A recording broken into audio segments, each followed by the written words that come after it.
మీ యొక్క గోత్రాలు యజమాని అంటే మీ మగవారి పేరు చెప్పుకోండి. తదుపరి మీ ధర్మపత్ని పేరు చెప్పండి. మీ పిల్లల పేర్లు చెప్పుకోండి. మీ సకుటుంబంగా అందరూ కూడా మీ యొక్క బంధువుల యొక్క పేర్లంతా కూడా చెప్పుకోండి. అందరూ కూడా చెప్పండి. మమ సహకుటుంబానాం యోగ క్షేమ ధైర్య విజయ అభయ ఆయు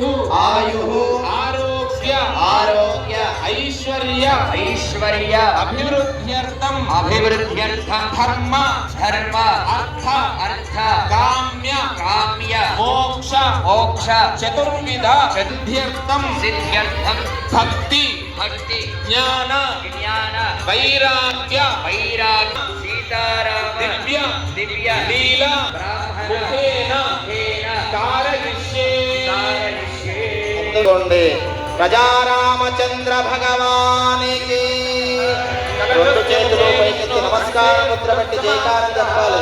సీతామాతాకి రామచంద్రమూర్తికి జై శ్రీరామ్ జయ రామ్. నర్మదే సింధు కావేరి జలేస్మిన్ సన్నిధి కురు కావేరి కృష్ణాధిపతిని ప్రార్థిస్తూ మనస్సులో గం గణపతయే నమః